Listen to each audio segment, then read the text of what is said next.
Good afternoon, everyone. Good afternoon. Before we start the pre-bid conference, first and foremost, the opening prayer to be led by our Back Secretariat member, Mr. Abelardo Tupas.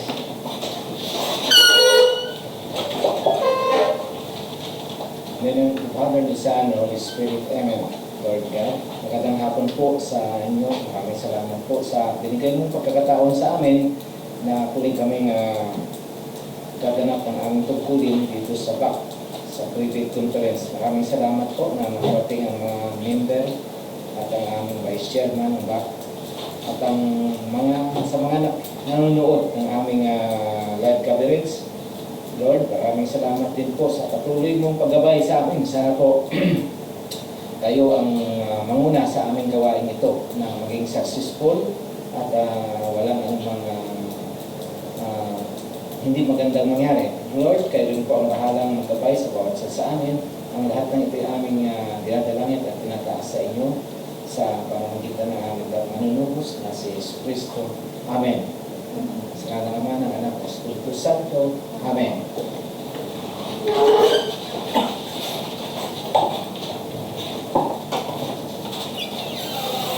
Good afternoon to all the prospective viewers present at the back room and the viewers watching the pre-bid conference,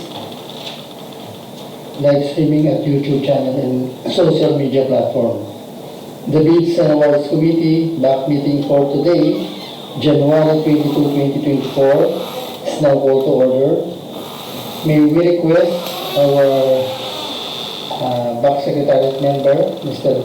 Abelardo Tupas, to please read the rules of attendance and the agenda of BAC meeting. Yes, Vice Chairman. Good afternoon.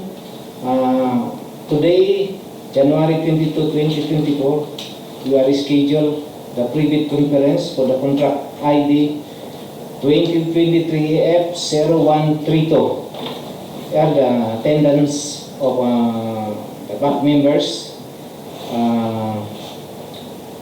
Engineer Manuel Arcaton, Vice Chairman. Present.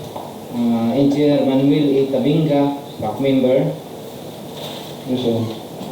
Engineer Maria P. Tikayaw, BAC member. Engineer Edherwin M. Gapad, BAC member. Then yours truly, the Secretariat. Good afternoon also to those viewing our pre-bid conference.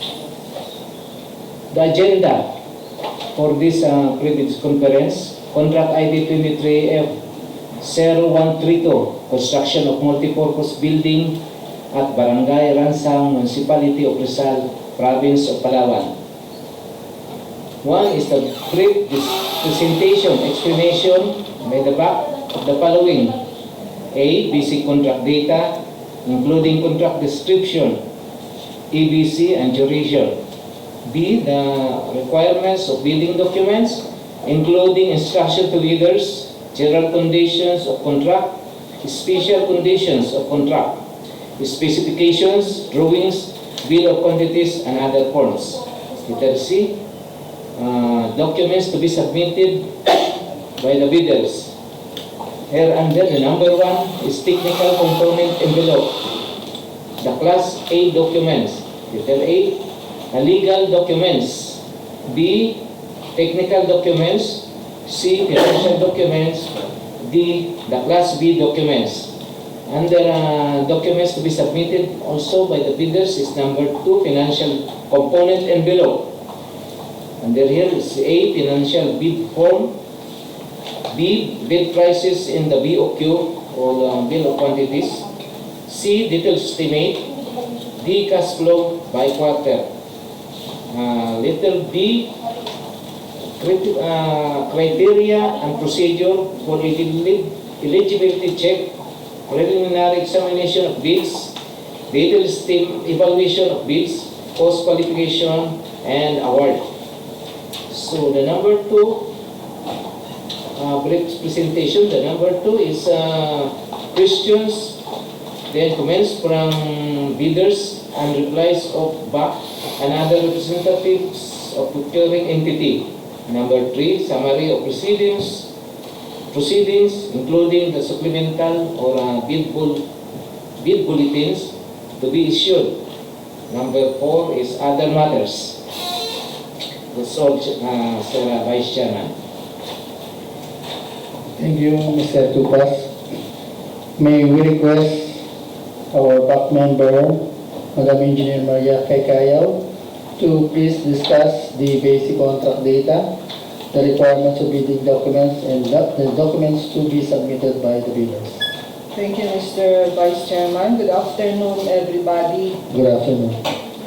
This is the basic contract data for only one project this afternoon. For contract ID 23EF0132, contract name, construction of multi-purpose building, Building B at Ransang, Barangay Ransang. Contract location, Municipality of Rizal, Province of Palawan.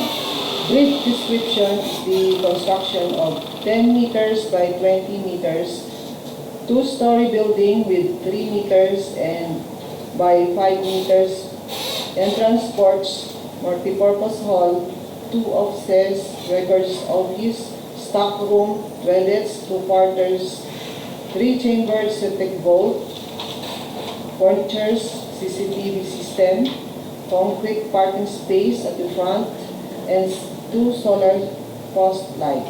The approved budget for the contract or the ATC is 9,900,000.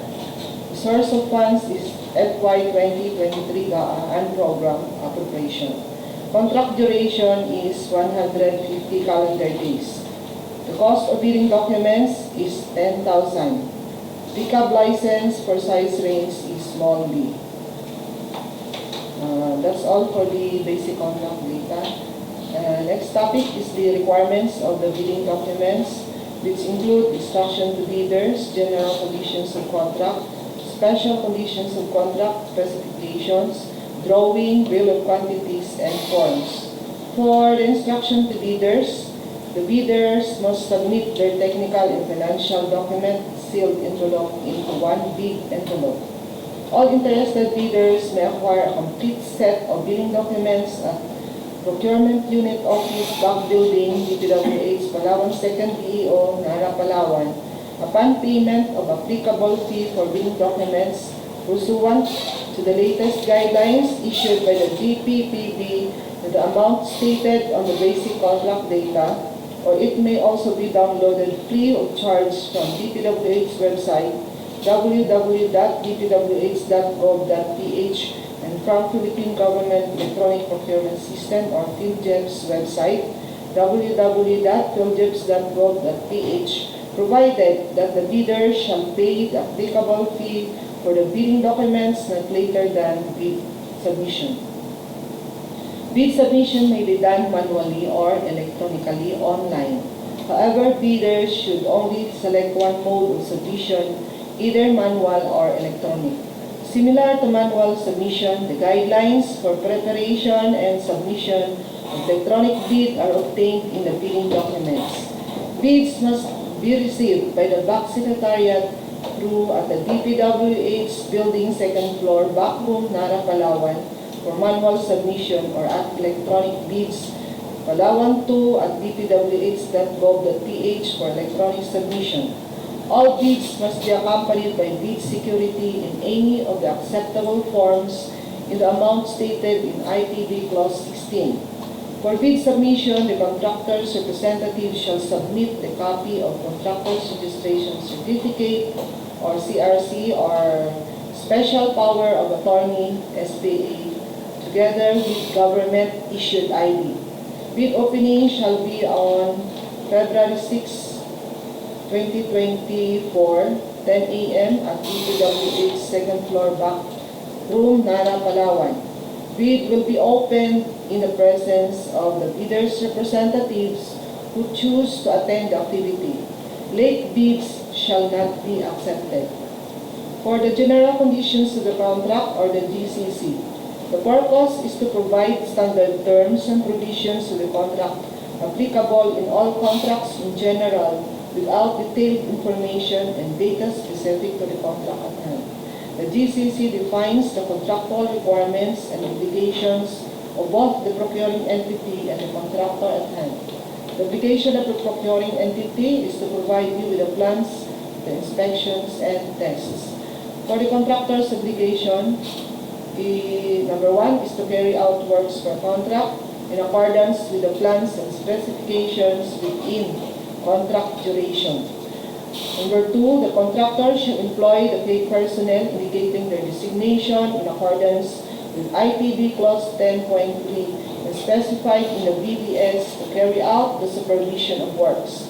The procuring entity will approve any proposed replacement of K personnel only if their relevant qualifications and abilities are equal to or better than those of the personnel listed in the schedule.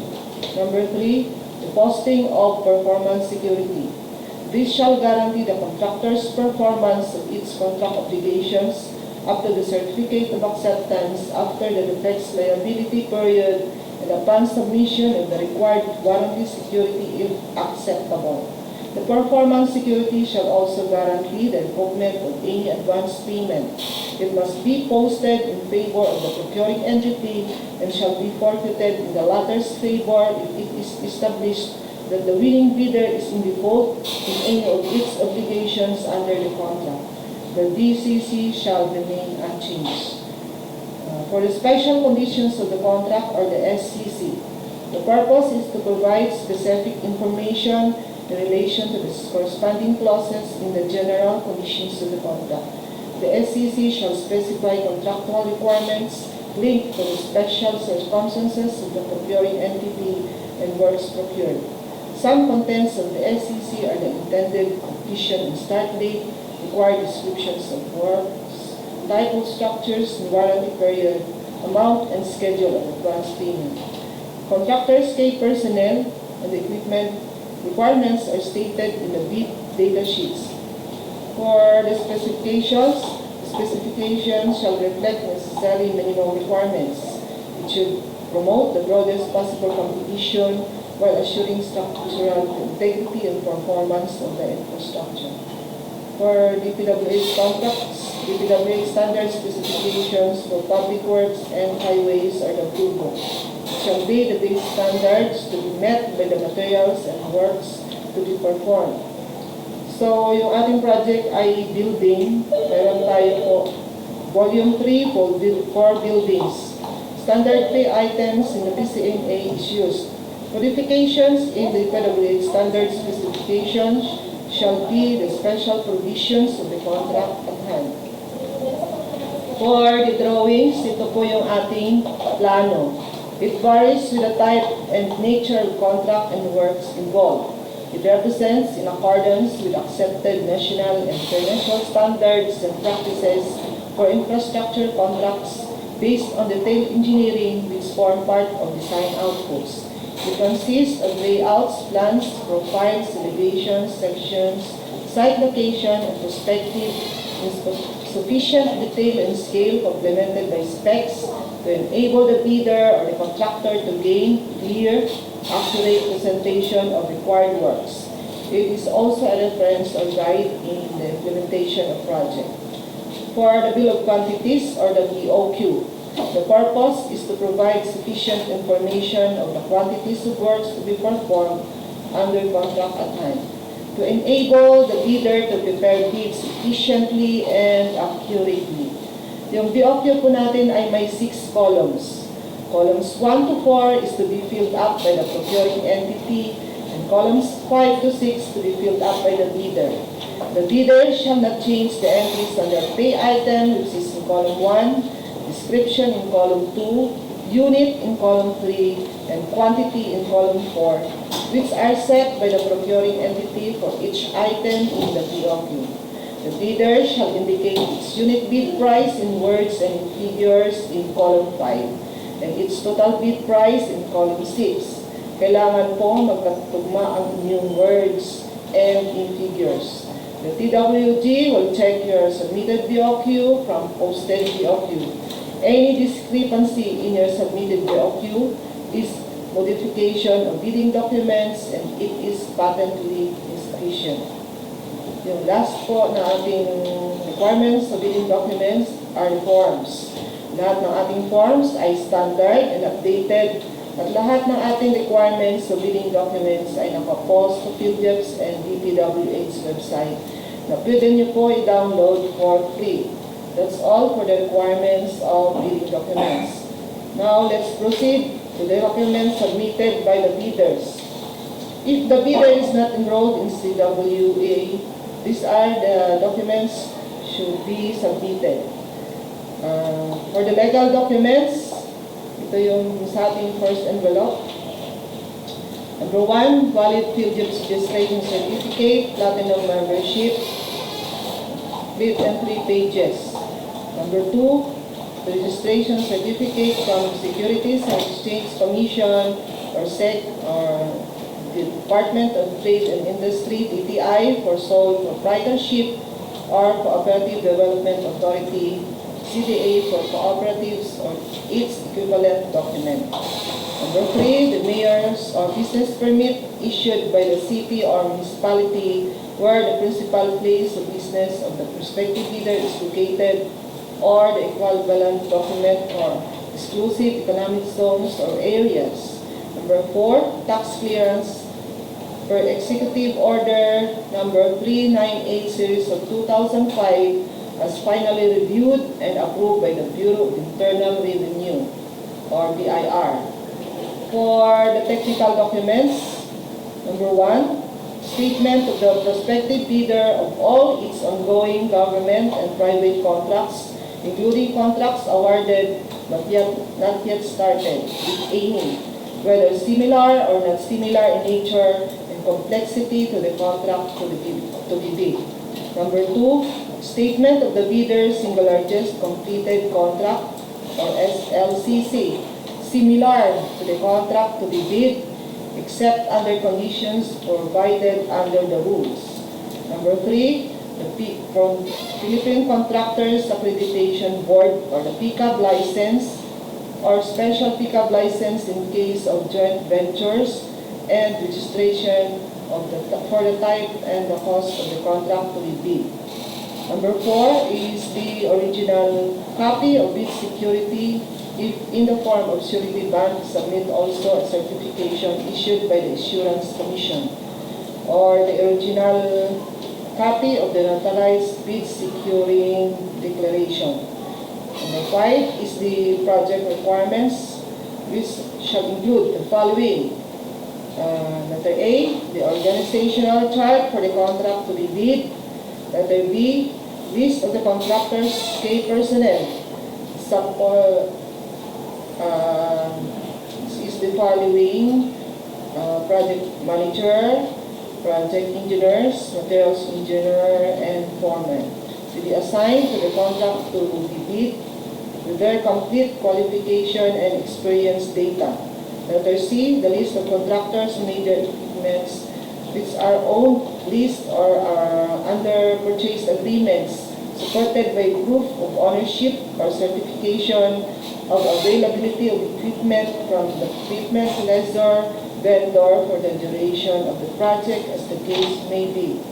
And number 6, requirements under the technical documents is the original duly signed omnibus term statement, OSS, and if applicable, original notarized secretary's certificate in case of a corporation, partnership, or cooperative, or the original special power of attorney, all members of the joint venture giving full power and authority to its officer to sign the OSS and do acts to represent the bidder.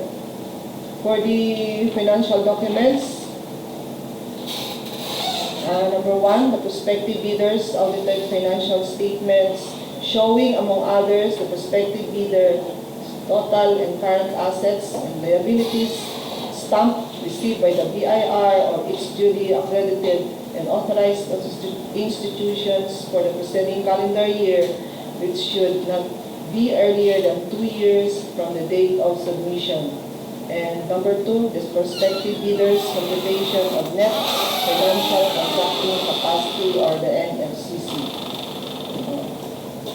under the Class B documents, if applicable, duly signed joint venture agreement in accordance with the RA number 4566 and its IRR in case the joint venture is already in existence, or duly notarized statements from all the potential joint venture partners stating that they will enter into abide by the rules, by the provisions of the GBA in the instance that the bid is successful.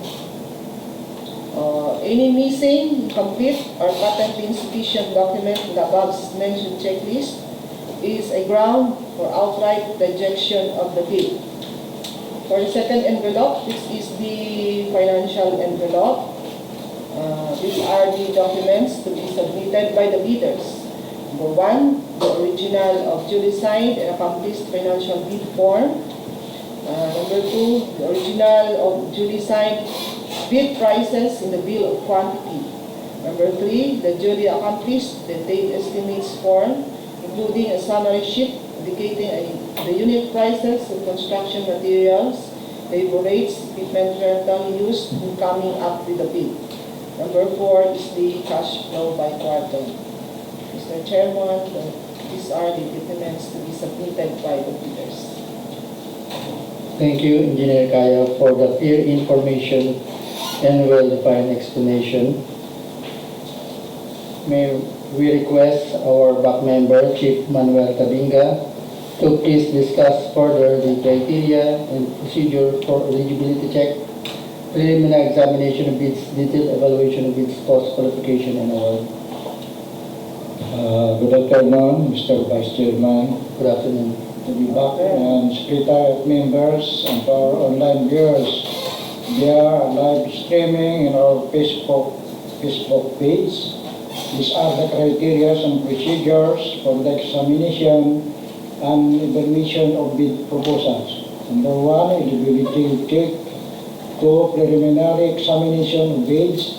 Three, detailed evaluation of bids. Four, post qualification. Number one,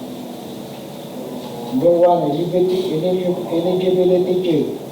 This is a simultaneous processing of electronic eligibility and manual checking of submitted legal, technical, and financial documents. Letter A, manual checking of eligibility is a non-discretionary pass, fail, or presence and absence of required documents. Any missing or expired documents means ineligible. The Bids and Award Committee will check manually the submitted legal and financial documents such as Brgy, certificates of registration, SIG DTI or CD registration, mayor's and business permit, and tax clearance certificate per Executive Order Number 398, Series of 2005. The financial documents such as audited financial statement and competition of financial contracting capacity (NFCC). The PhilJIP's registration should be valid and platinum membership. Complete in 3 pages and all documents must be updated. Missing or expired documents means failed or ineligible in manual eligibility. Letter B, electronic checking of eligibility.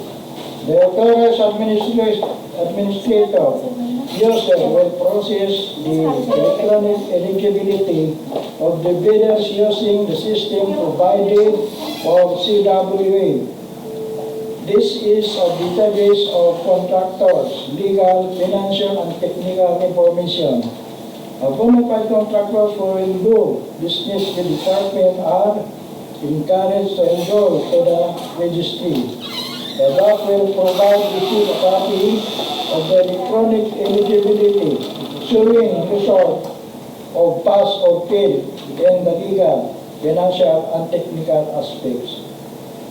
Failed results of any aspect means ineligible in electronic eligibility. Number 2, preliminary examination of bids. 3. First envelope, technical documents. The bank shall open the first envelope to determine the bidder's compliance for eligibility. Technical and financial documents required as prescribed in the IRR 9184. Again, the checklist to uncertain that we are pricing using the non-discretionary criterion as stated in the instruction to bidders. If a bidder submitted the required documents, it shall be rated pass.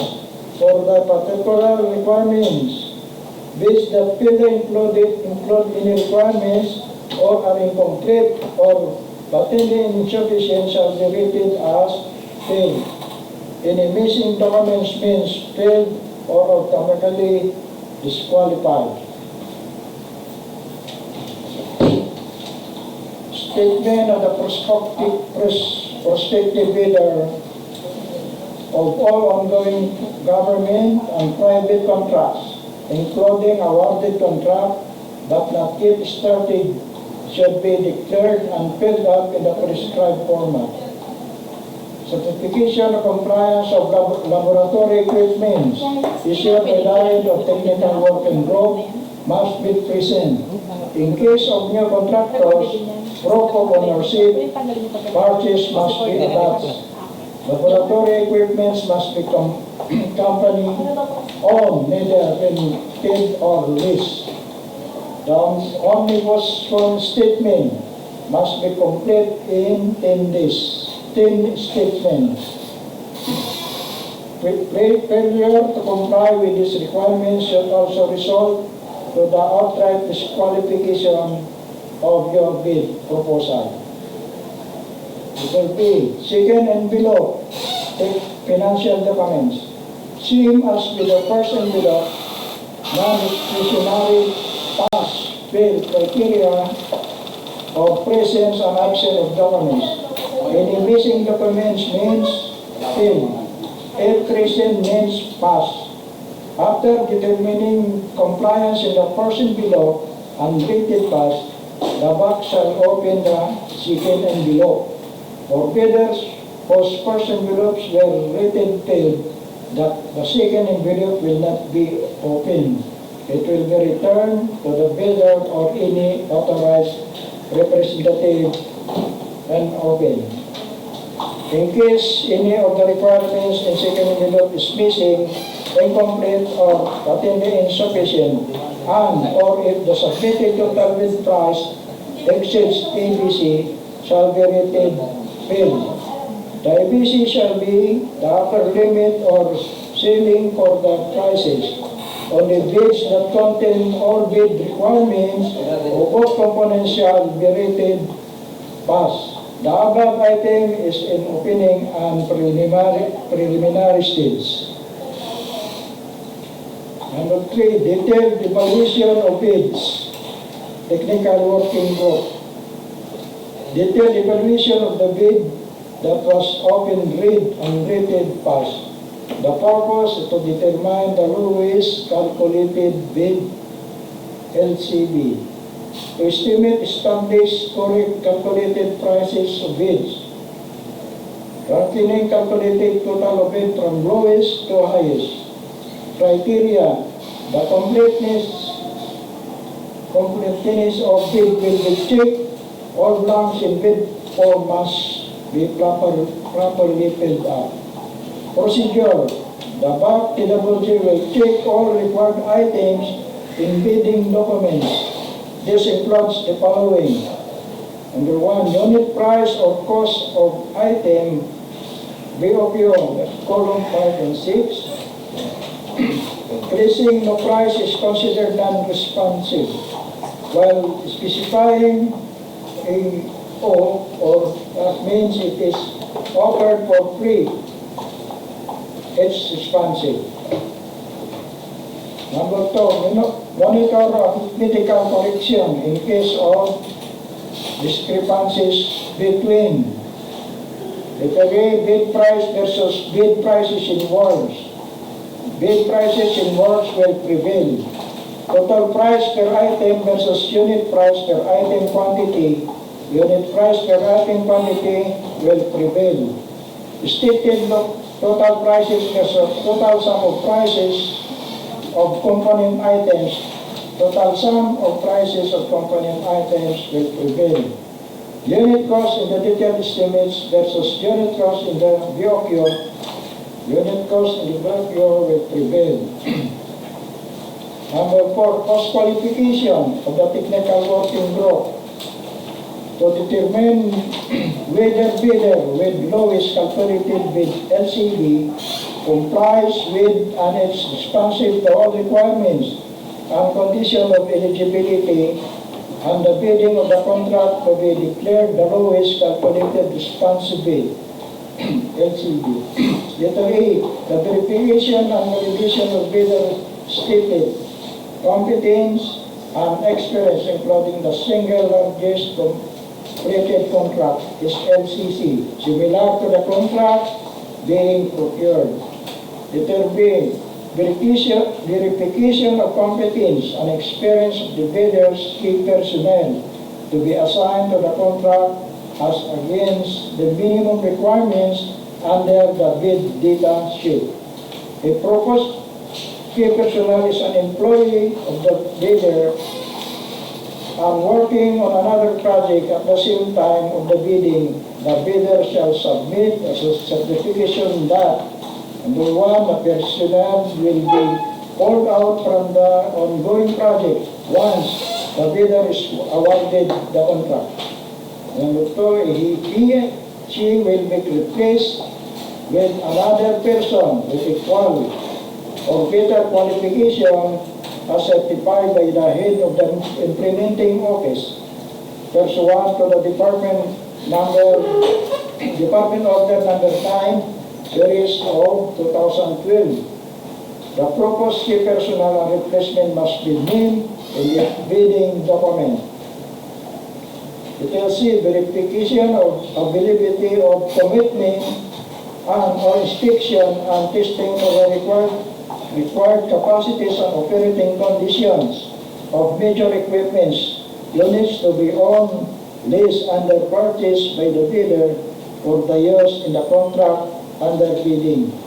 Letter D, the technical working group will conduct verification for all government and private offices to validate the performance of the bidder of its all ongoing and awarded projects with the lowest calculated bid if any of these contract shows. Number 1, a reported negative slippage of at least 15% in a single contract, or number 2, a reported negative slippage of at least 10% in 2 or more contracts. Number 3, failure of the contractor to commence repair works on ongoing contracts within 7 days and to complete them within 30 days after receipt of the procuring entity notice defects and deficiencies. Number 4, failure of the contractor to commence repair work on contracts with pending certificate of acceptance within 30 days and to complete the works within 90 days after receipt of the procuring entity's notice defects and failures. Number 5, substandard quality of work as per contract and specification. Number 6, unsatisfactory performance of the contractor's obligation as per contract terms and conditions at the time of inspection. Number 7, liquidated damage currently imposed on the contract. Literally, the result of the contractor's performance evaluation system (CPIS) should also be considered by the concerned body in determining the responsiveness of the contractor's bid before any award of the contract can take place as stated in item 12.5 Annex A of the 2016 revised IRR of RA 9184. If the BAC determines that the bidder with the lowest calculated bid, higher rated bid, passes all the criteria for cost qualification, it shall declare the said bid as the lowest calculated expensive, LCRB. Number 5, award. The BAC shall then recommend to the head of the procuring entity of the awarding of contract to the bidders with the lowest calculated and responsive bid. The hope shall approve or disapprove the recommendation of the BAC within a period not exceeding 7 calendar days from determination and declaration of the BAC of the LCRB. And that was Mr. Vice. Thank you, Engineer Kabinga. Well spoken, well done. For the summary of proceedings, the BAC chairman will convene the Bids and Awards Committee members to conduct the bid opening of the following activities. The first activity is the preliminary examination of the technical component, followed by eligibility checking, results generated through civil works application. Then the next activity is the preliminary examination of the financial component. And finally, the announcement of the results by reading the abstract of bids. Mr. Tupas, do we have supplemental bid bulletins issued? Mr. Vice Chairman, as of this date, no supplemental or bid bulletins issued. Noted. This ends our pre-bid conference. The BAC meeting is now adjourned.